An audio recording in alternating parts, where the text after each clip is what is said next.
I'm Carolyn Tavori. I'm a senior, public and mass, and this is Breakout Room 2. So to start, we're gonna start with Dr. Pollock's group, and it's our faculty student health communication research.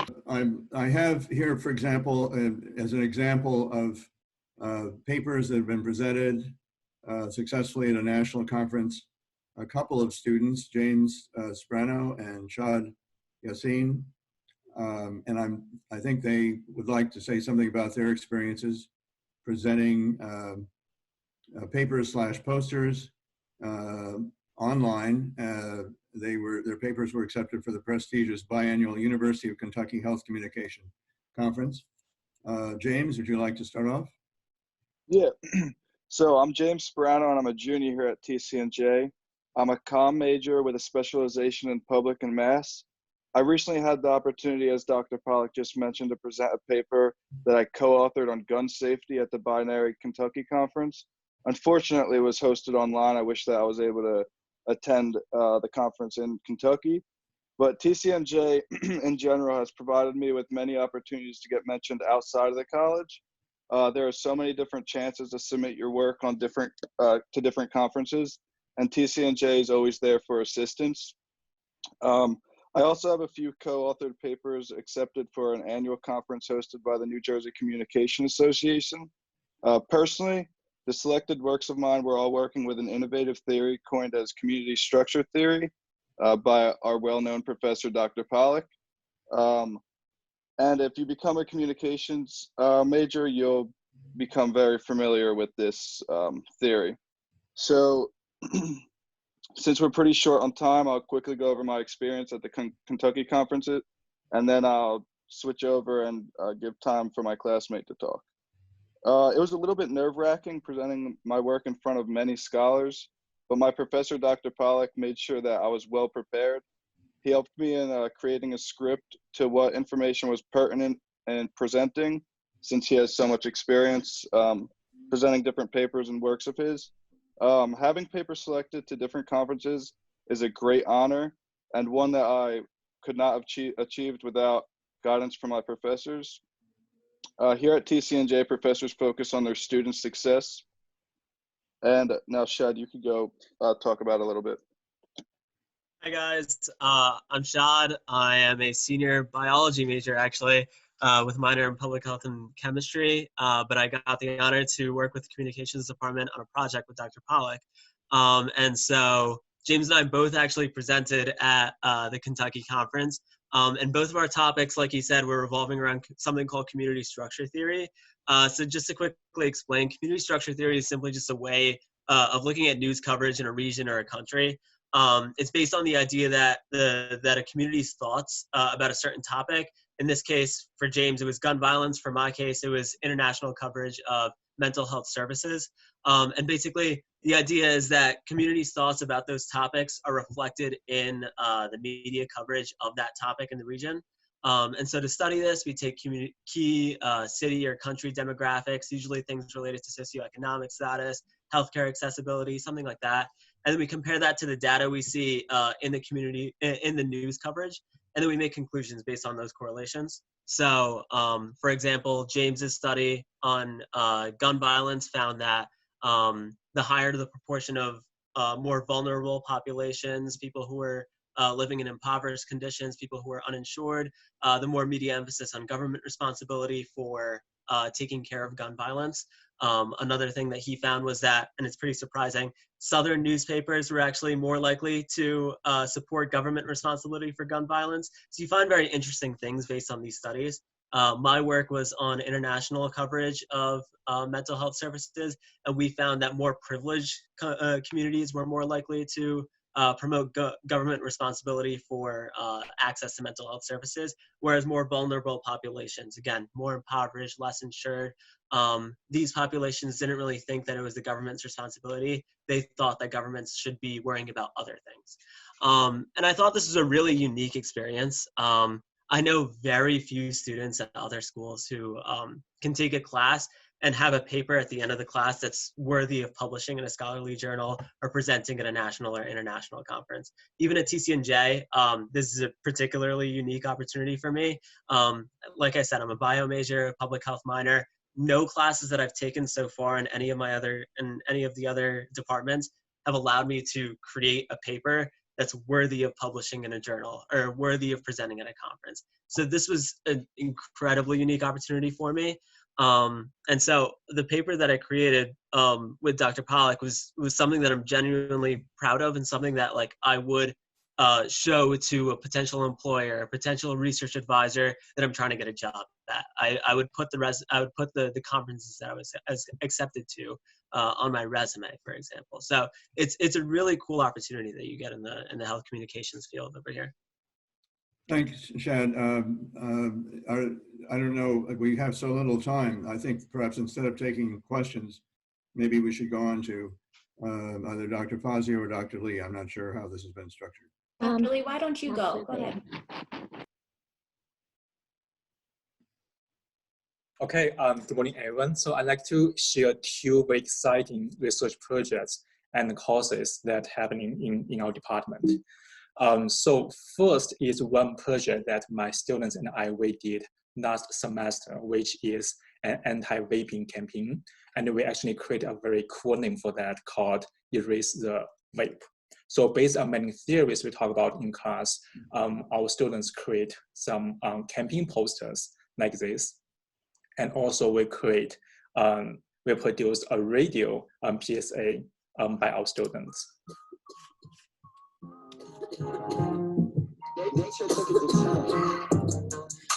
What do cigarettes and vapes have in common? They will both permanently ruin your lungs and breathing. Vapes contain more nicotine than cigarettes and also contain harmful chemicals including arsenic and lead. Read the facts. Vaping is not better for you than smoking. With 2,000 cases of lung damage and 39 deaths due to vaping already reported, you could be the next victim. To learn more, visit erasethevape.org.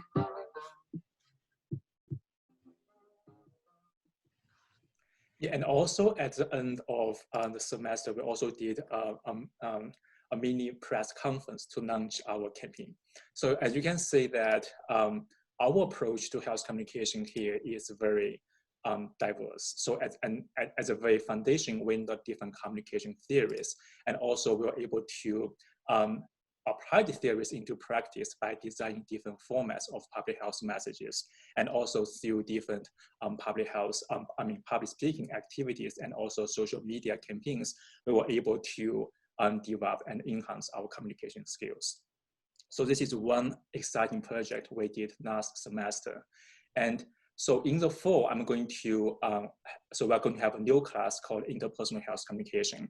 The idea is that in addition to public health messages, many behavior change actually happened in interpersonal context. So in that class, we're going to talk about different communication concepts like culture, stigma, uncertainty, how these facts influence our health communication. And also the health communication happen in different interpersonal contexts like patient, provider, family, and friends. And finally, we're going to be looking at how we can use interpersonal communication to address these different health concerns, such as substance abuse, sexual health, mental health, and grief and end of life. So the idea is that we want to use communication to foster our interpersonal relationships and enhance our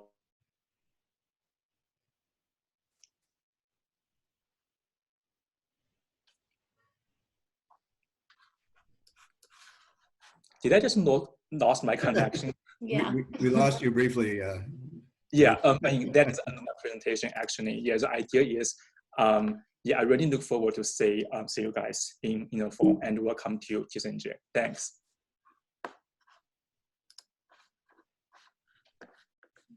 Dr. Fazio. Thanks. I'm just going to let the students jump in for the sake of time. Should I share my presentation, like to share the screen? Mm-hmm. Okay, cool. And just maybe we could just spend a minute each. I know there's at least three of you in this group. So just a really quick snapshot, because we only have, I feel like I'm watching this countdown. I'm getting nervous.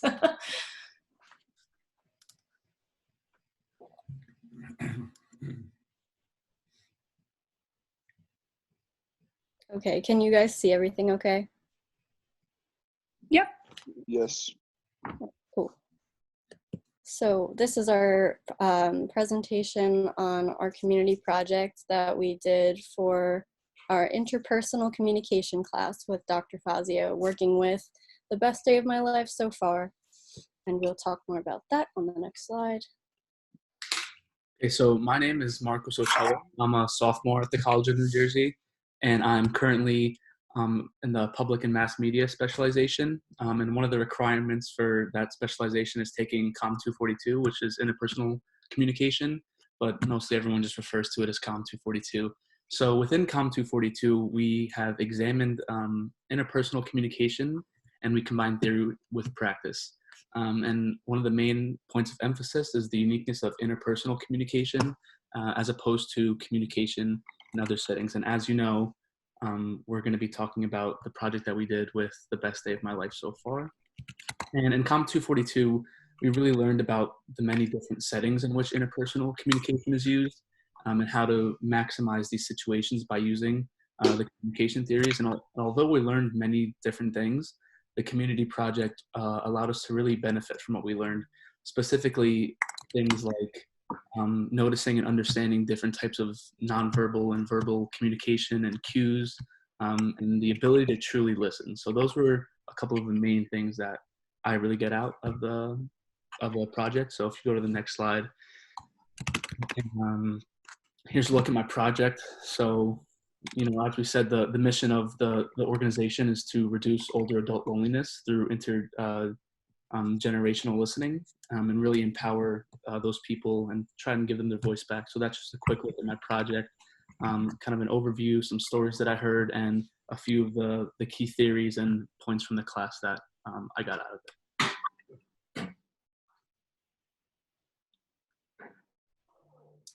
So for my own project, I actually contacted two people that I hadn't talked to in a while. One is my Aunt Julie, who lives in New York by herself, and another is my aunt who lives with her husband in Canada. And it was really interesting reconnecting with them for this assignment and learning a lot more about things that I already knew were important to them, but learning more about why they were important to them and some of the values that came through in both of their stories. So my Aunt Julie was an aspiring actress, and she actually had the opportunity to study at an acting school that was really well known and really helped her career at, it was called the Stella Adler Acting School. And she actually had the opportunity, her best day was Stella Adler coming in on one of her performances and praising her work.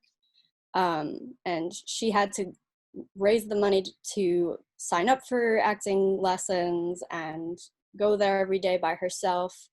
And she had a long commute. So I think some of the values that really came through was that she was an independent woman going to lessons every day. She was really determined to make it happen. Her parents were not happy that she wanted to be an actress, but she continued anyway. And she exhibited growth within her acting journey. Now she owns her own theater, and she's taught other people who have excelled in their acting careers as well. And then I'm going to have you just skip that next story, Sam, just for the sake of time. Oh, okay. Yeah, I don't know how much we have left. I want to leave some time so they can ask you guys questions. Sure. Yeah. Well, yes, I learned values from both stories, as you can see here. I don't know why this slide isn't showing. You guys can't see this either, right? There we go. Oh, wait, I had another one after that. Well, I'll just summarize. It's a shame you can't see, but I enjoyed our project so much that I actually contacted Dr. Fazio, and I work with Best Day now as a social media analyst, kind of crafting posts to send to all of our followers. And recently with the pandemic going on. We've had some outreach with COVID-19, and the founders' kids, Kian and Jet, made a video for our superhero campaign, which is just to send notes to older adults in this time, since they're like largely affected by this pandemic, just to reach out and, you know, say some kind words to them. So that is one thing that I've had the privilege of doing with my time with Best Day. I'll go to the next slide. So the best day of my life so far was something that we worked on with our class. It's a nonprofit organization founded by Benita Cooper, and the organization really works towards reducing older adult loneliness. So we did multiple projects within our class working with this organization. One Sam mentioned earlier was, you know, building these relationships with people in our families or immediate community. But other ones were creating a social media campaign, and the winning social media campaign had the opportunity to work with the best day of my life so far, which was a really, really cool chance that we all had. So while initially my reaction was, oh my gosh, this is just another project, I greeted it with extreme reluctance. I thought that I was already close with these older adults, that I thought this was just another piece of busy work. So I'm very close with my grandparents, so I actually interviewed my grandma, and I was shocked. I heard stories that I had never heard before. I learned that she had 9 cats and she would dress them up. So that was really cool. And it also taught me to ask a lot more meaningful questions. My grandma was a very quiet person, so it was hard to like coax things out of her. So I learned how to phrase questions in a way that made her feel more comfortable in the situation. And something that Dr. Fazio really, really taught us was the power of listening. That you don't interrupt people when they're talking. If they're struggling finding a word, you let them, you know, find the word themselves.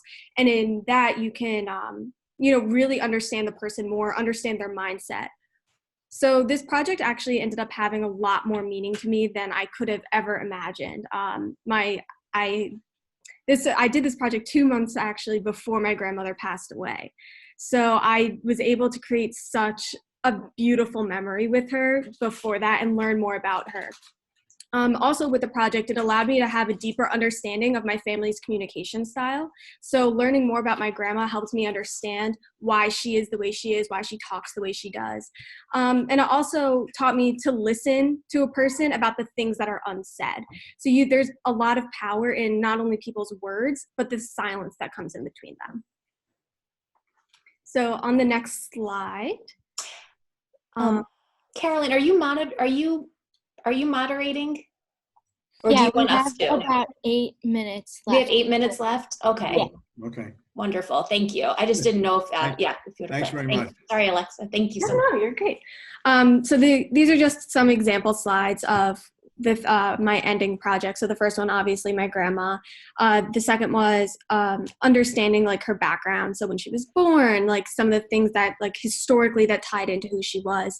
And then was the collection of stories. So I mentioned that she had 9 cats, and it was listening to her story about the 9 cats, and then taking all of that previous knowledge and compiling it into a profile of her and understanding her identity and why she is the way that she is. So that was our work with the best day of my life so far. So perhaps we should open this up for questions.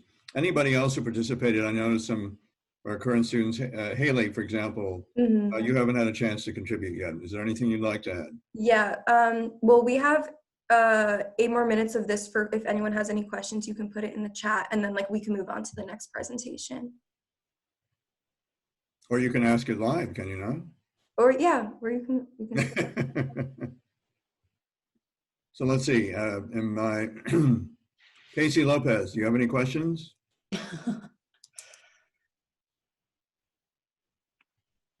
You probably think I do because I clicked on the chat, but no, at the moment I can't think of any questions, but like the project seemed really cool, and like I'm just imagining myself like doing that with my grandma, and it seems like a cool opportunity. The word cool, we'll regard that as a testimonial going forward. You might become famous as saying our projects are cool. Thank you. Alexa. I don't have any specific questions right now, but I totally agree with Casey. I think the project is really cool in the impact that it has. Thank you. Stephanie. Yeah, actually. So for these projects, if you don't actually need to be in a class in order to create one, like I didn't understand that part. So our project specifically was through interpersonal communication. So to do this project, we got introduced to it through our classes, but it was something that we were able to continue outside of class as well. A lot of us were offered internship opportunities. I actually do have a question. So also with along with that question, you can take an independent study if you like a project so much to further your research or expand on your projects.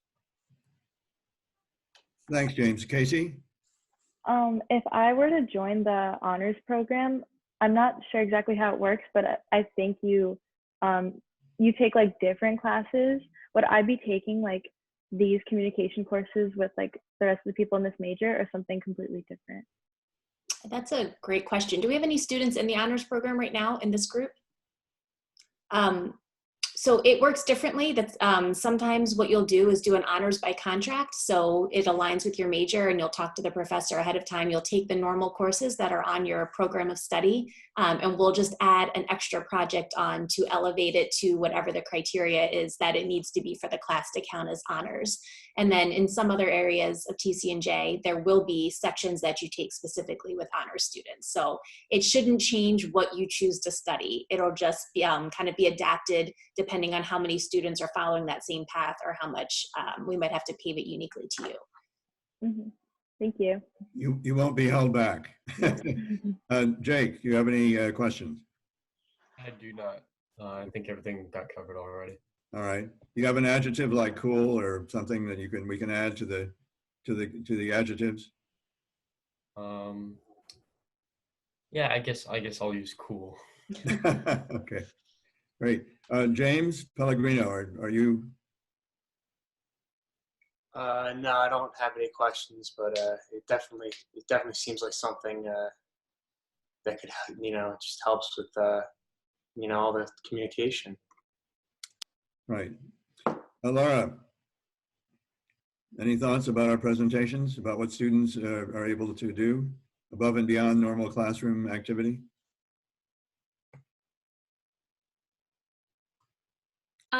Sorry, I think you might have me confused for a participant. I apologize. Yeah. Okay. Garrett. So I thought it was the project that you guys demonstrated to us really helps when it comes to relating to whoever you're talking about, and it just helps you get another layer of understanding with them.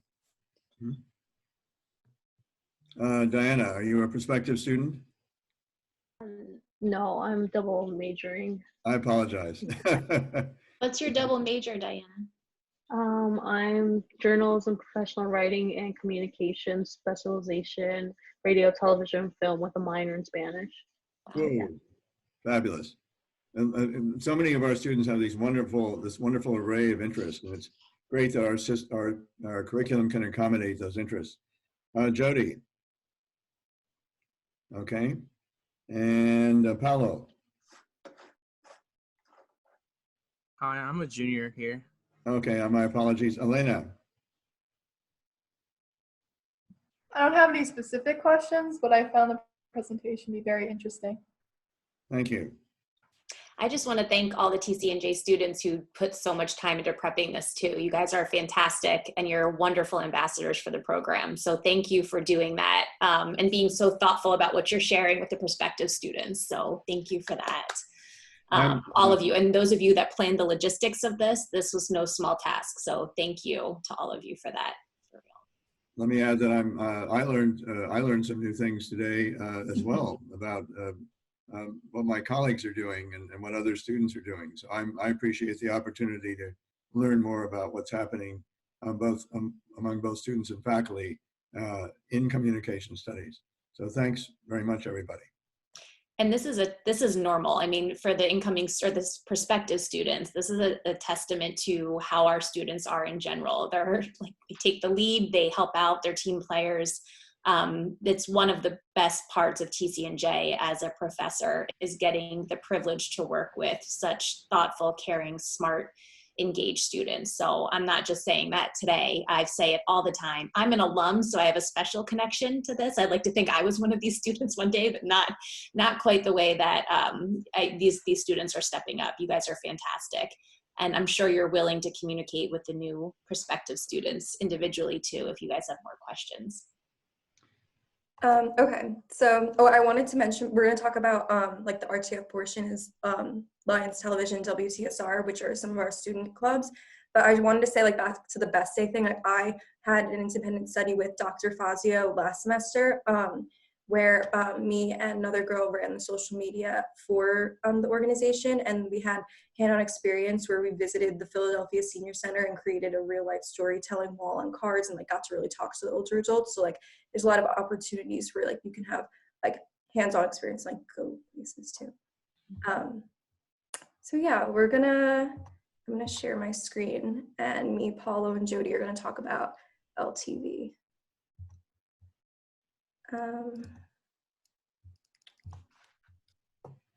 Okay, can you guys see it? All right, Paulo, you got it. Hello, everybody. My name is Paulo Rojas. Just a little bit about me. I'm a student worker at the College of New Jersey under the Marketing and Brand Management Office, where I make the videos for the school. And for the LTV, I was a producer last year, and then this upcoming year, I'm going to be the technical director. So, Lions Television.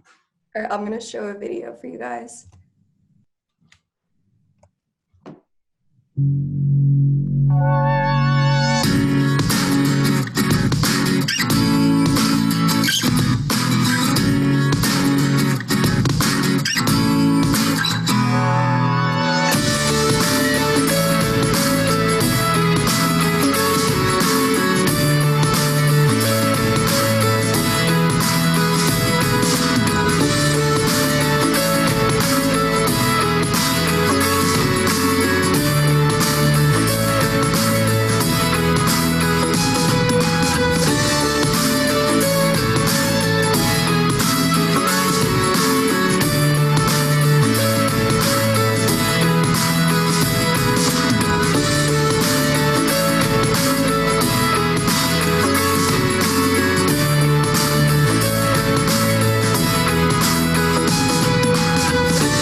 Okay, hopefully that looked okay.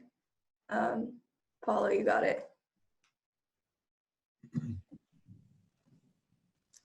Paulo?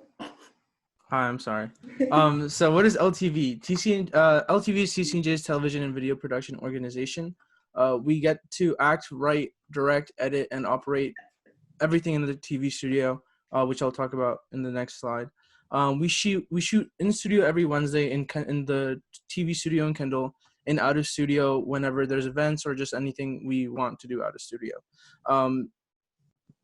We get to be very professional, and we have the ability to develop our creativity for anyone that really wants to go into the media industry. And our alumni get to work at NBC, MTV, CBS, Comedy Central, and that's just a few of the big networks that we have alumni in.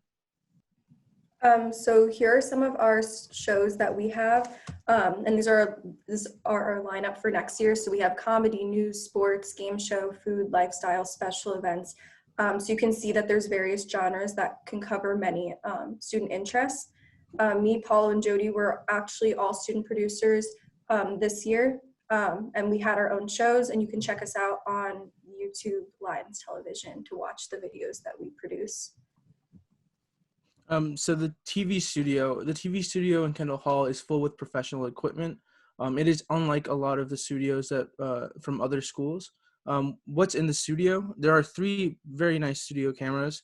We have a lighting grid where we have over 100 lights.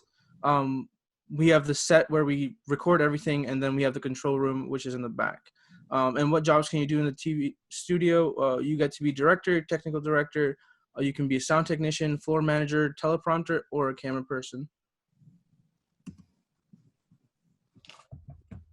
Hi, my name is Jody, and I'm a sophomore arts communication major with a radio, TV, film specialization. So I'm talking about WTSR. Next slide. So WTSR is TCNJ's student-run radio station. So it's comprised of students and community volunteers, some of who are alumni. WTSR's call sign is 91.3 FM and can be heard in Mercer and Bucks counties as well as online. And we're an FCC licensed radio station and part of the School of Arts and Communications, which basically means we're licensed to actually be on air and able to like have DJs on. So WTSR is led by a board of directors, and this is one way you can be involved. Last year, or this past year, I was events director, and then I was also a music producer for LTV. So this is led by an executive board consisting of station manager, operations manager, and program manager, which each control the aspects of the different aspects of the station. And then you're basically able to get involved in various aspects of the station, whether it's on air as a DJ, and you just go through training, you're able to be on air, so your family can listen to you online, or if they live in Mercer or Bucks County, they can listen to you on the air. But if you don't want to be on the air, there's also other ways for you to get involved, such as music and automation staff, which are the people who review and put the music that goes on air into the station. News staff, so helps write blog posts and music articles for The Signal, which is our student newspaper. And then the mobile DJ staff, which I was in charge of, and we DJ at on and off campus events. And sports staff, which broadcasts live TCNJ sports events.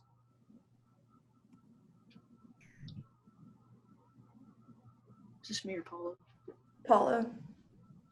Oh, so I guess the most professional experience that we get to run as students is WTSR Underground, where LTV and WTSR works together to bring in bands. So WTSR brings in the bands and LTV records them. So they're all live sessions. I think this last semester we had 8 bands and they each played 3 songs. And so it's a great experience because we get to record these bands live, which is something that we don't get to do often. We do it once a semester and that's really it. And yeah, we get to direct TD and do everything I said earlier and use the TV studio to its fullest potential. So this is WTSR Underground. This song's called Out the Way. You said you wanna stay, but now I'm too out the way. But now I'm too out the way. But now I'm so out the way. You said you wanna stay, but now I'm too out the way. But now I'm too out the way. I guess I'm too out the way. You said you wanna stay, but now I'm too out the way. Now I'm too out the way. But now I'm so out the way. You said you wanna stay, yeah. Now I'm too out the way. But now I'm too out the way. But now I'm so out the way. Come around, don't be lazy. You talk about things you never do. Excuses in my ear, you're not that far away from here. When I do anything to see you, you're saying that it's hard to keep up. Now whenever you say you'll calm down, then suddenly you're hard to reach. You said you want. So yeah, that was like general gist of that. Let's stop sharing. Okay, so now we're gonna hand it off to the double major and internship panel. which I think starts with Lara Becker. Yeah, it starts with Laura. Hi, my name is Lara, and I'm a double major in communication studies and also journalism. So I started off as just a communications major, where I chose public mass communications as my specialization. And I've always kind of been interested in the media, but I never really knew how to narrow down my career options. So the communications department, they helped me to discover lots of different paths by broadly laying out everything. And kind of in the interim, I started working for the Signal, which is our school newspaper. And I started off just sending in contributions and writing, and then I got elected as a couple of different section editors, where I got to have lots of different experience doing things that I had never done before. And the communications department also helped us to see into this world a little bit more. And I found this particularly interesting and a way to kind of narrow my scope. So I ended up adding journalism as a second major. And as I started taking journalism classes, it definitely aligned with the communications major. And so ever since that, this has helped me to continue to learn on a broader scope in the communications major and kind of narrow that scope in the journalism department. So by working hand in hand in both departments, it has allowed me to broaden my horizons in many different things and give me a lot of different options for my career in the future. So, yeah.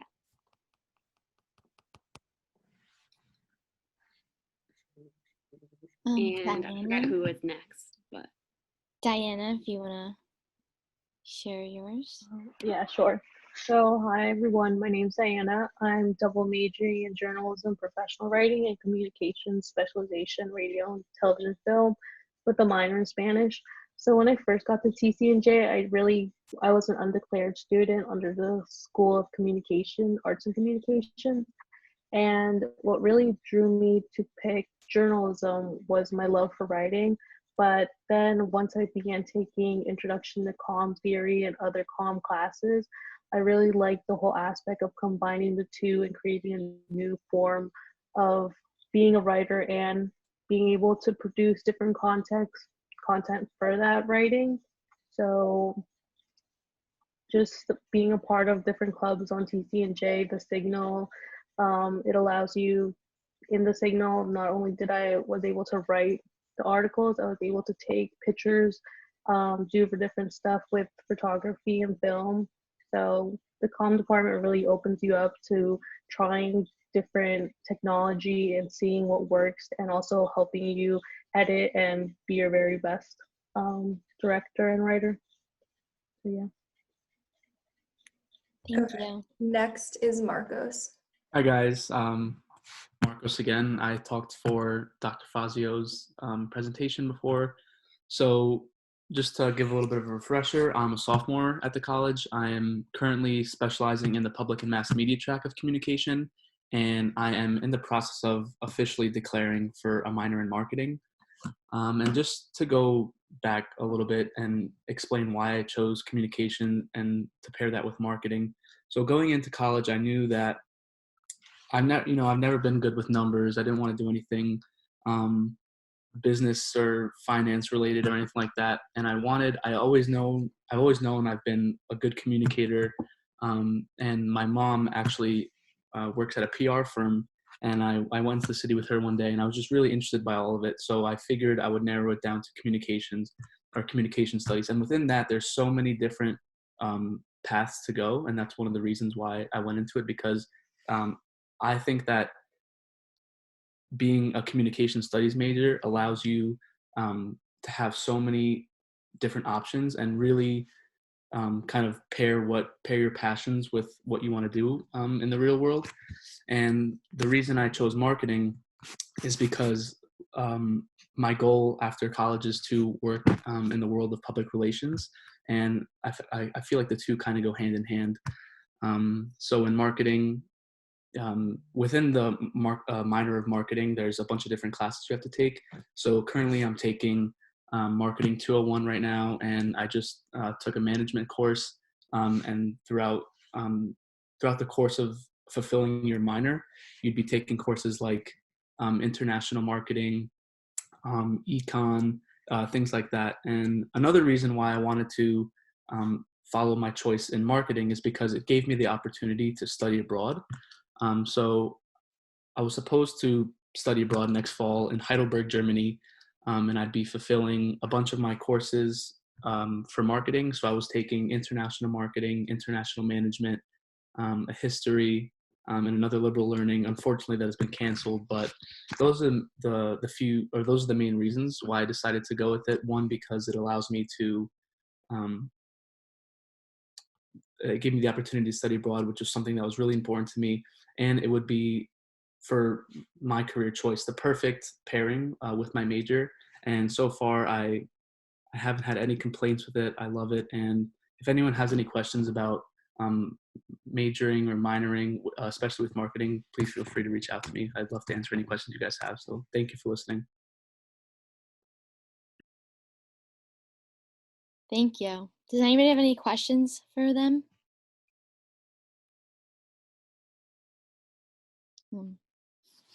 If not, then we can move on to internships, and I will share my screen with you. Let me just get it up.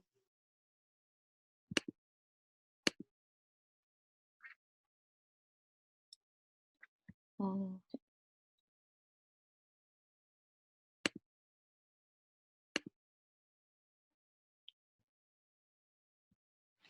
Okay.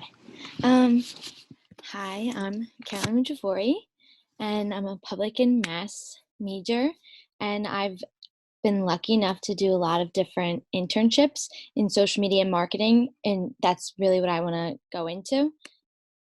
So first we'll start with the different accounts that I've done and the different companies I've worked with.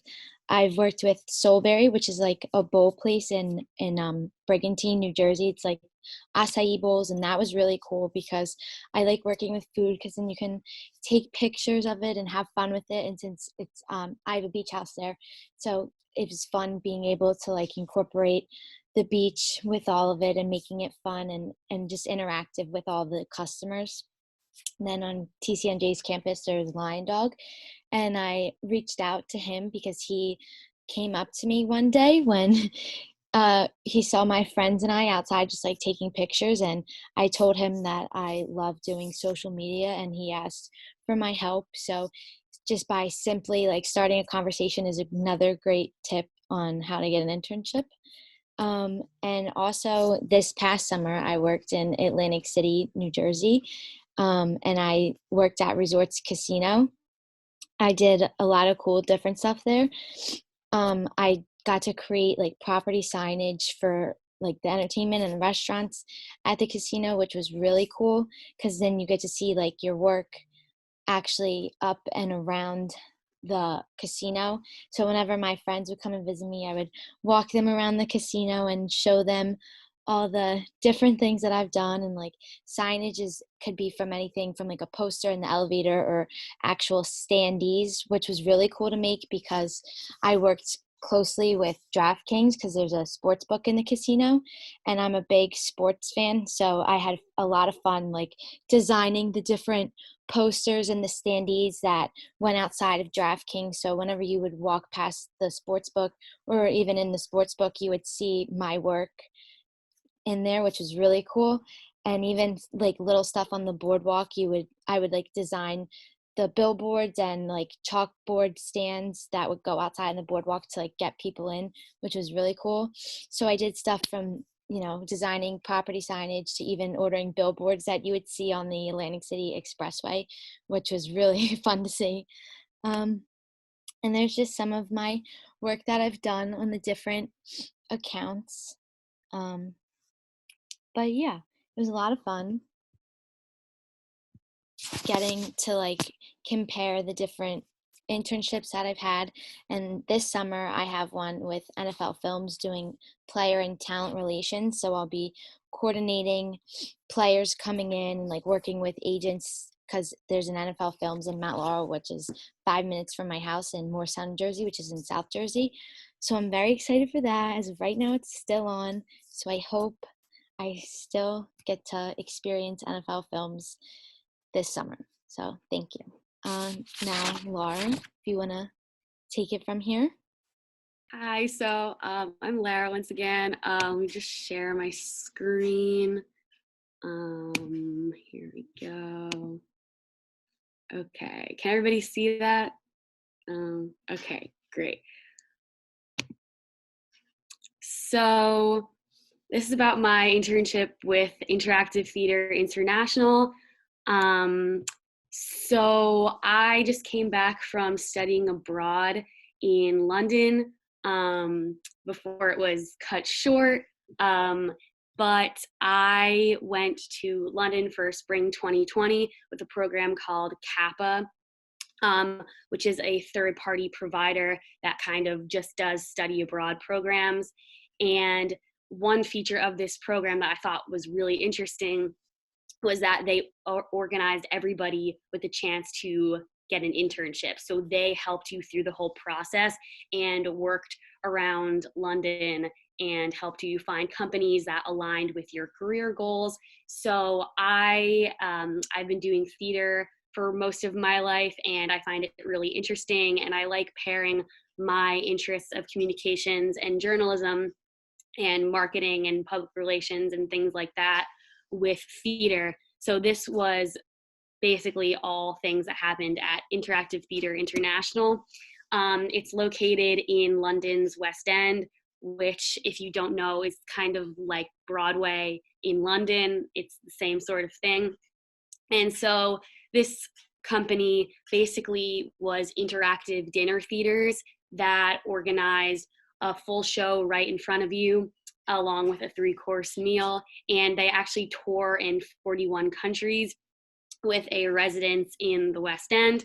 So what I got to do was be on the public relations and marketing team. These are some pictures from our shows. You can see that people kind of get to all sit around the same table and see the same things. So I was the marketing and events intern, which basically meant that I was finding out data about what people thought of our company and then taking that data and using it to market for our brand. So I would do things like media reports and customer reviews and translate that into blogs and social media posts that were marketing for our brand and basically getting the word out about our company, because we weren't one of the most well-known companies on the West End, but we were trying to get our name out there.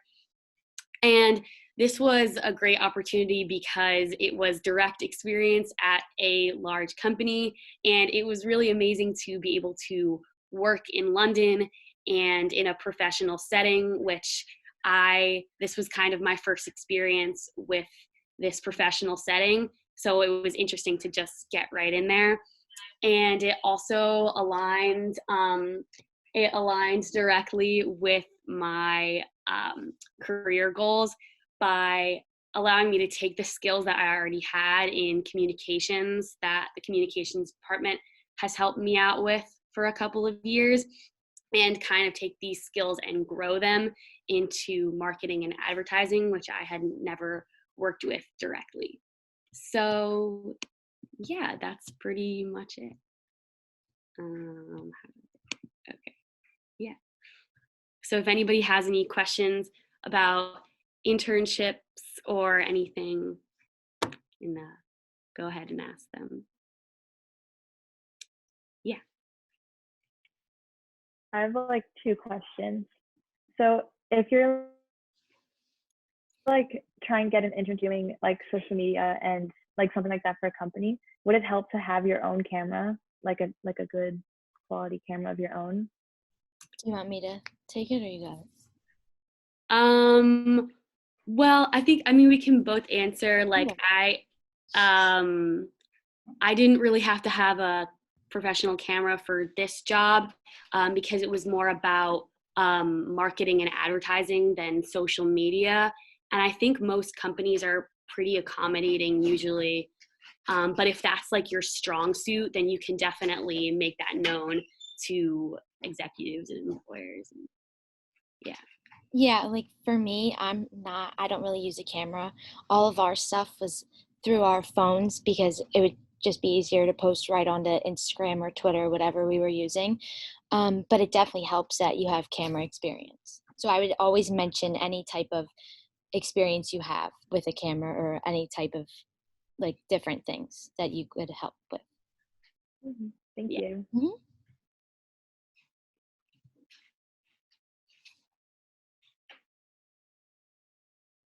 Any more questions? I have something to add about another club, but I don't know when the best opportunity to jump in is. You can jump in now. Okay. One of our exciting clubs, in addition to the ones you've heard about, is the Public Health Communication Club. And the, oh, hi, Dr. Who. The other faculty members here, all of us actually, Dr. Who, Dr. Fazio, Dr. Lee, and I are all very interested in health communication.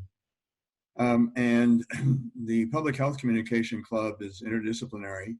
It was founded by the Comm Studies Department and includes the current president is indeed our own Christine Spike, who's here today in some other capacity, I think. But you should know that it's a very proactive club. We've had speakers from the faculty of Johns Hopkins and Harvard talk about different topics. We've had Congressman Rush Holt, who was one of the House of Representatives' leading experts on public health, talk to the entire campus. Actually, it was sponsored by the Public Health Communication Club. And we've had a Pulitzer Prize winning historian talk about his book called Polio, An American Story. He happened to be a personal friend, so I was very lucky on that.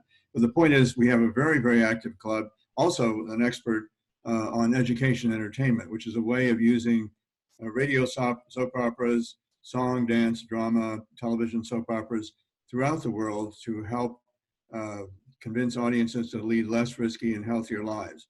It's very exciting. I've led internships with 2 groups of students and on 2 different summers to the University of KwaZulu-Natal in Durban, South Africa, to study how South Africans fight gender-based violence and HIV/AIDS.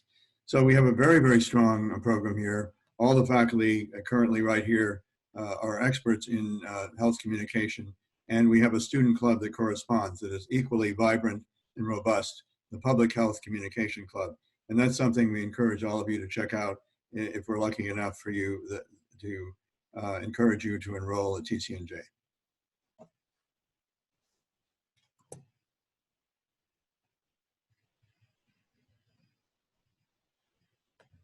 Okay, do we have any questions from anyone else?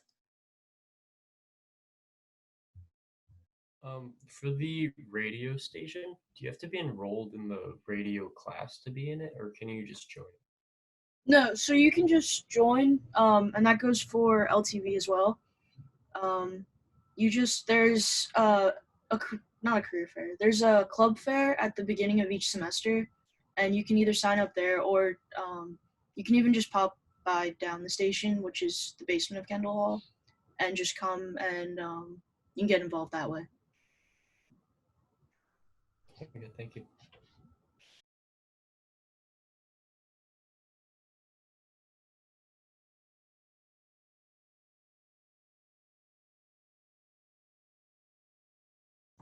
Any other questions? We ended a little early. I'm not sure if we I have a question, Haley. Yeah, I'd like to get reactions on what,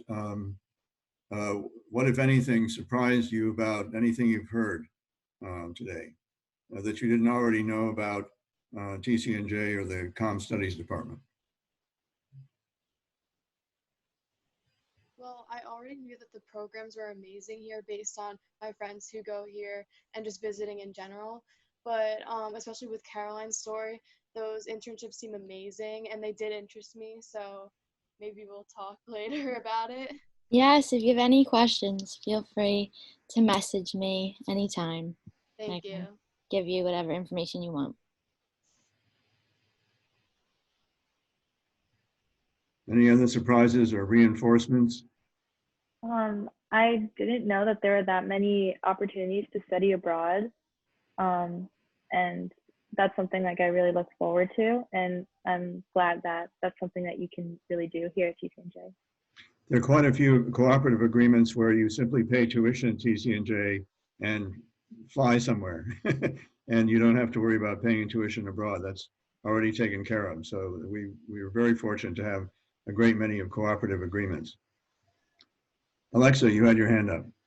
Yes, I was very drawn to all of the clubs, such as the radio station, and I was very interested in the public health communications club, and I think that's something that I would be more interested in with joining and like taking classes with that area. I can go on for hours, obviously, on that topic, as you might imagine.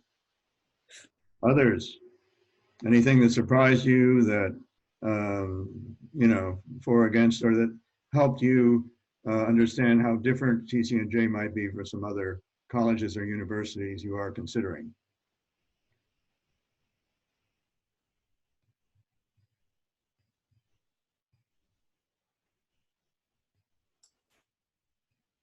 Do you think it might, oh, go ahead, Stephanie, sorry. How big are the classes here? We're known for our small classes. I mean, my own classes are only 16 to 18. So quite frankly, the feeling you have in the classroom is the same feeling you would have at an elite private college. And that's a great advantage at a public institution price. So I do think we have the advantages of a private institution with the same kind of commitment on the part of faculty and students to one another that you would have at a private institution. So it's really an extraordinary place. And I've taught here almost 28 years, and I just love it. Can I say one thing about the class size? So one of the major things that I wanted to take into consideration when going to a school was the class size, because I grew up in a pretty small town. My graduating class was like about 140 kids maybe, and all my life I had been in small classroom sizes. And going to TCNJ, the biggest class I've had was I think 26 people, and I personally love that because of the relationship it allows you to gain with your professors. And I think that's very beneficial. For instance, with Dr. Fazio in her class, I was able to gain a pretty good relationship with her.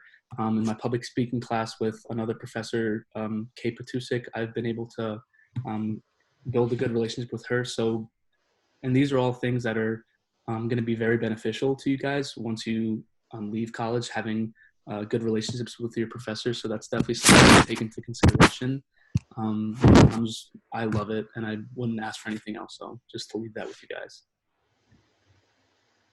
Any other comments on class size, or even for our current students about, I guess, appreciative comments about that?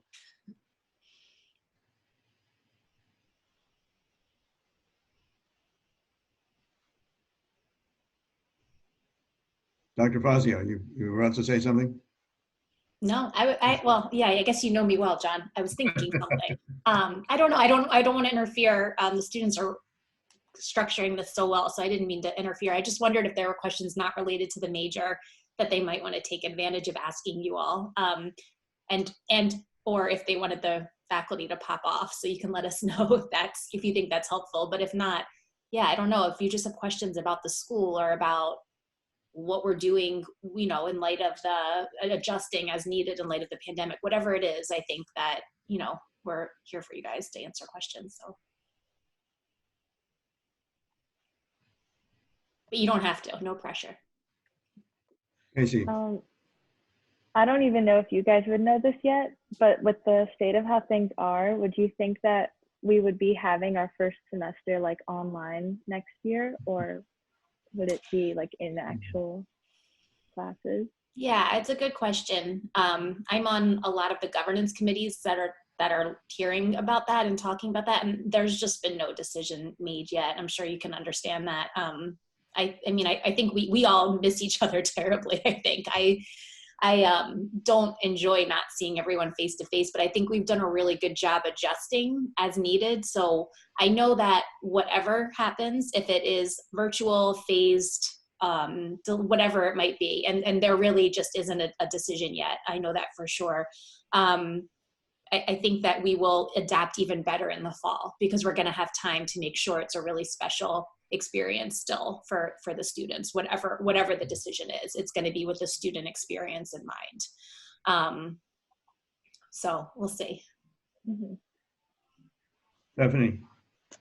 Has there been a decision yet on if SAT or ACT scores will be required? I don't know that. I don't know that there's going to be any changes to that, but I'm sure it'll be announced as soon as it is. Are you a junior? Yes. You're a junior. Okay. Yeah. So I think that stuff, people are working really hard to try to figure that out quickly, keeping up with stuff. So they will communicate it clearly and loudly, I'm sure. And that's a great question. Thank you. Mm-hmm.